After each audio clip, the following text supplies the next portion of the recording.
새벽에 오신 여러분 축복합니다. 오늘도 하나님의 은혜와 하나님의 사랑 가운데 거하시는 놀라운 은혜의 시간 되시기를 축복합니다. 우리가 하나님의 자녀로 하나님의 사랑을 입었습니다. 하나님의 사랑을 입은 자녀가 되었다는 것은 또 다른 의미가 있는데, 그것은 하나님께서 우리를 하나님의 귀한 일꾼으로, 하나님의 종으로 불러주셨다는 것입니다.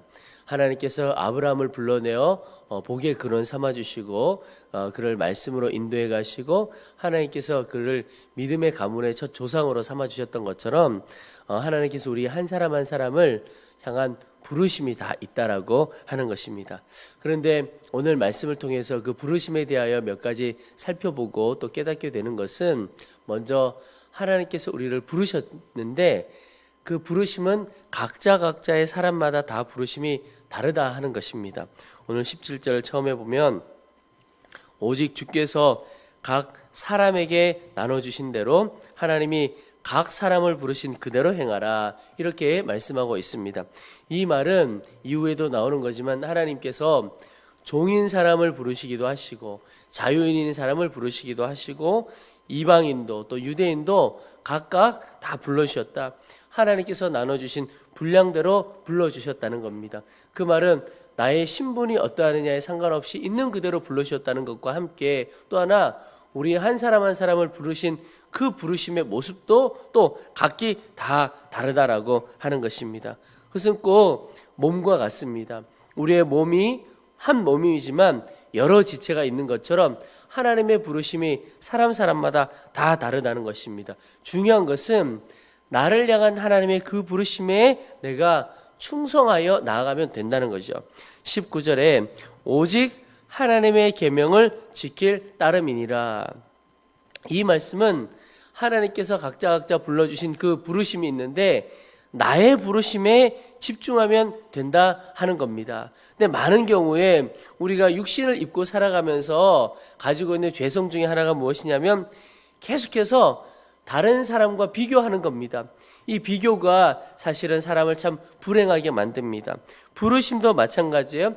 하나님께서 나를 불러주신 나를 향한 부르심에 집중하여 그 부르심에 충성하며 살아가면 됩니다. 그런데 자꾸 다른 이의 부르심과 비교하는 겁니다.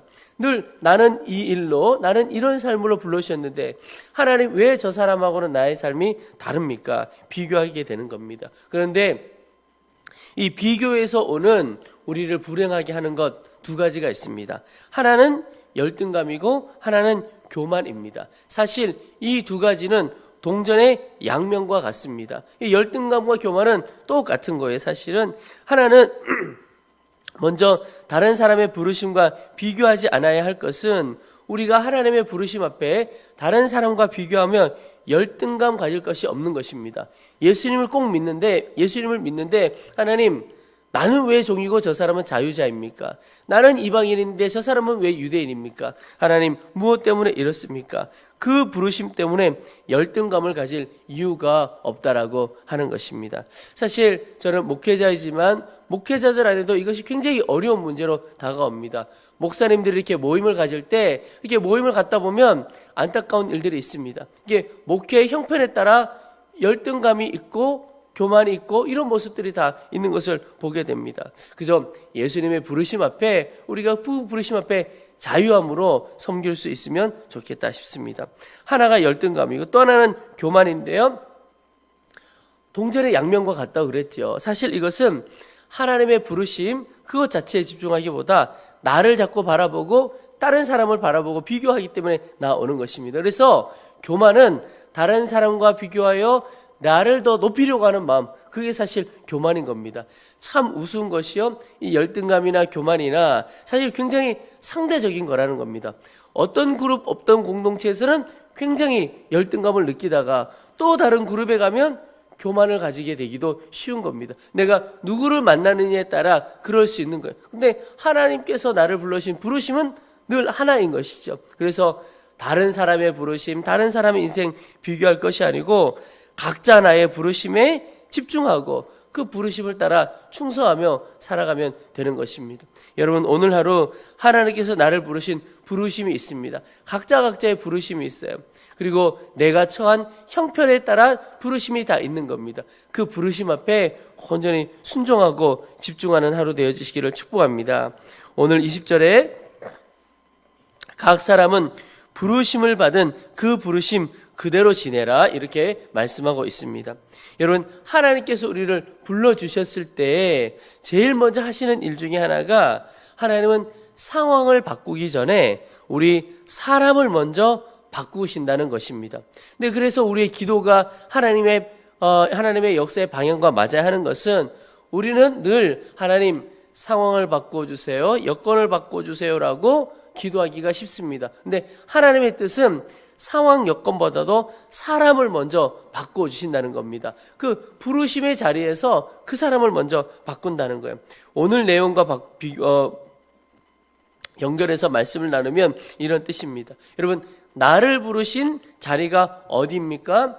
지금 하나님께서 나를 부르신 자리는 내가 지금 서 있는 곳입니다. 내가 서 있는 가정이고, 내가 서 있는 일터이고, 내가 섬기는 교회의 자리, 그것이 하나님의 부르심입니다. 근데 지금 그 형편과 그 처지를 먼저 하나님 앞에 바꾸어달라고 기도할 것은 아니라는 겁니다. 예를 들면 내가 가정이 있어요. 그래서 지금 그 가정에 부르심이 있는데, 하나님 가족을 바꿔주십시오, 일터를 바꿔주십시오, 이렇게 기도할 순서가 아니라는 겁니다. 그 자리에 있는 내가 먼저 바뀌어지면 되는 거예요. 하나님, 우리의 가정과 우리 가족들 바꿔주세요. 어떻게 가족을 바꿀 수 있습니까? 하나님께서 나를 먼저 바꿔주시면 있는 모습 그대로 있는 그 가족이 따라 바뀌게 되고, 내 마음이 바뀌게 되면 나의 영혼과 삶이 바뀌어지게 된다는 겁니다. 그 자리에 있는 내 자신을 하나님께서 먼저 바꾸려고 하시고, 그 하나님의 인도하심을 따라갈 때 하나님의 역사가 있게 되는 것입니다.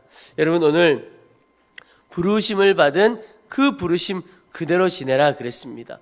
여러분, 오늘 내가 서 있는 자리가 어디인지를 잘 살펴보시고, 그것이 특별한 하나님의 다른 뜻이 있는 것이 아니라면, 다른 인도함이 있는 것이 아니라면, 내가 지금 서 있는 그곳이 하나님 앞에 온전히 순종하고 충성하며 살아가야 할 그 부르심의 자리인 것입니다.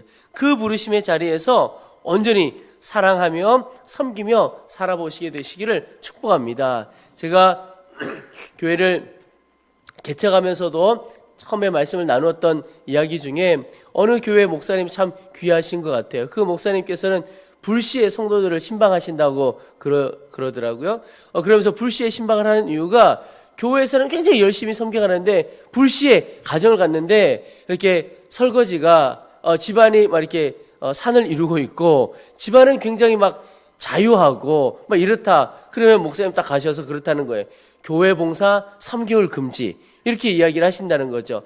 그렇게 하시는 이유가 뭐냐면, 교회에 부르신 자리에서는 충성하는데 가정에서 부르신 그 부르심의 자리에도 충성을 해야 한다는 거죠. 그러니까 나의 부르신 각자의 자리에서 온전히 충성스럽게 살아야 하는데, 그저 눈에 보이는 교회 일에만 충성하면 안 된다, 이런 뜻이죠. 여러분, 내가 있는 자리에서 오늘 내가 감당해야 할 일이 있습니다.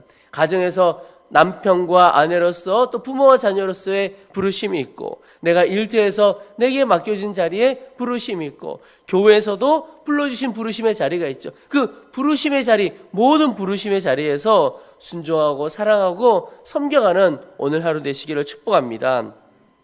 그 섬김 중에 우리가 해야 할 것 중에 하나가 바로 종된 자로 살아가는 것입니다. 오늘 22절에 주 안에서 부르심을 받은 자는 종이라도 주께 속한 자유인이요, 또 그와 같이 자유인으로 있을 때에 부르심을 받은 자는 그리스도의 종이니라. 이 말씀은 여러분, 우리가 종과 같은 형편에 있을 때 예수님을 믿게 되었어요. 그러면 이제 더 이상 종이 아니고 자유인이다라는 것입니다. 그 말은 내 육신은 종의 몸으로 매여 있을지 몰라도 내 영혼은 그리스도 안에서 자유인이라는 겁니다. 내 육신의 주인이 내 영혼을 올가맬 수 없고 나는 주 안에서 자유를 누린다.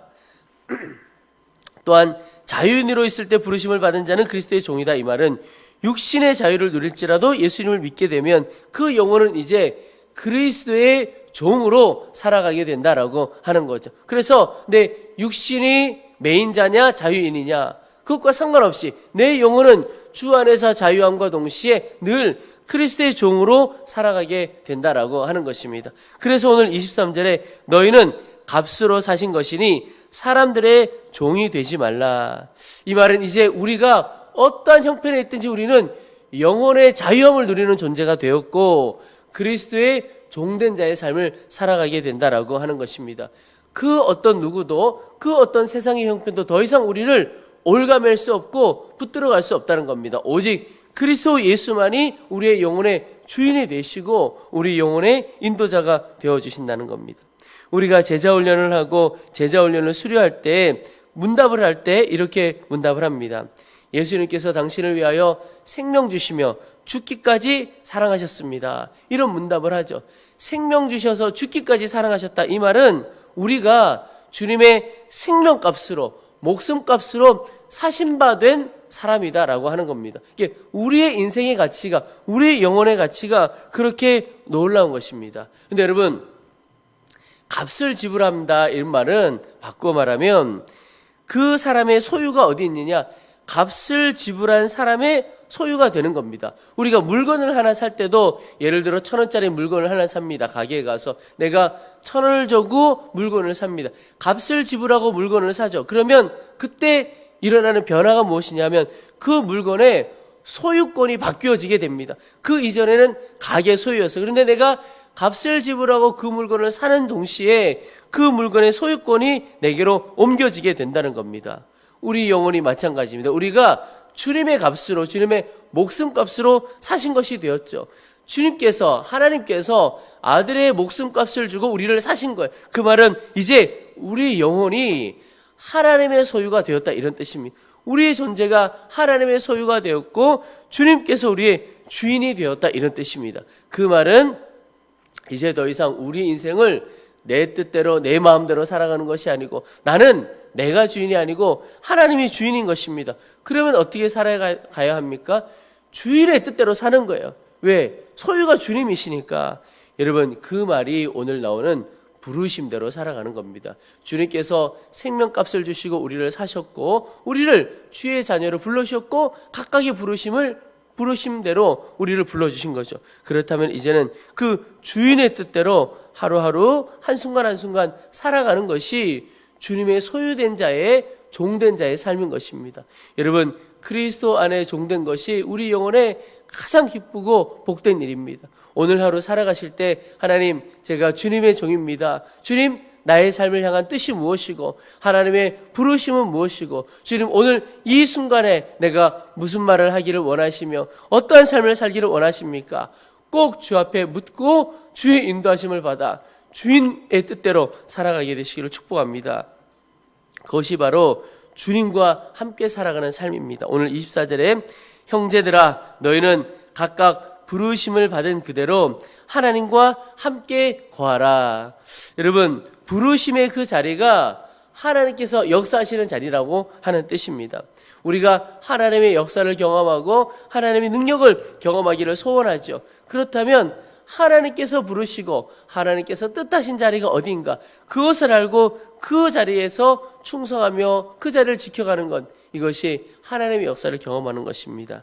예를 들어 하나님께서 우리를 아내로 남편으로 불러주셨죠. 그런데 다른 곳에 가 있다면 어떤 곳인지 구체적으로 설명은 드리지 않겠지만 하나님께서 남편이 있어야 할 자리가 아닌 곳에 또 아내가 있어야 할 자리가 아닌 곳에 우리가 그런 곳에 가 있을 때 하나님께서 역사하실 수 있을까?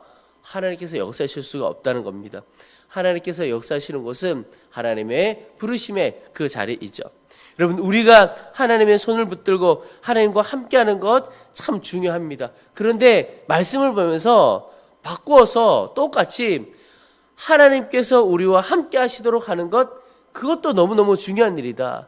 그 말은 하나님께서 우리 가운데 역사하시는 자리에 있어야 한다는 겁니다. 그 역사하시는 자리가 어디냐? 나의 부르심의 자리이라는 겁니다. 가정에서 부르심, 일터에서 부르심, 교회에서 부르심, 우리 각자의 부르심이 다 있는데 그 부르심의 자리를 기억하고 그 자리에서 충성하며 섬기며 살아갈 때 하나님께서 그 부르심의 자리에 기름 부어주시고 하나님께서 놀랍게 일하신다는 것입니다.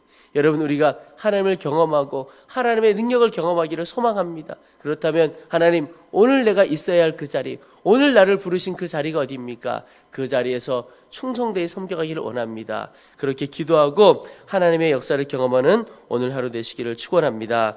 우리 이제 말씀을 붙들고 기도하겠습니다. 하나님, 나의 부르심이 있는 것을 깨닫습니다. 하나님, 이제 다른 사람과 비교하지 않고 열등감을 느끼거나 교만하지도 않고 오직 나를 불러주신 그 부르심의 자리에서 순종하며 충성하며 살아가도록 도와주옵소서. 기도하겠습니다. 내 자신이 먼저 변화되어지도록 도와주시고, 하나님, 이제는 사람들의 종이 되어지지 않고 그리스도의 종으로 주의 뜻대로 사는 자 되어지도록 도와주옵소서. 무엇보다도 하나님께서 역사하시는 그 자리, 하나님께서 부르신 그 자리에서 순종하며 충성되이 살아가도록 도와주옵소서. 우리 주의 이름을 한번 부르고 간절한 마음으로 함께 기도하겠습니다.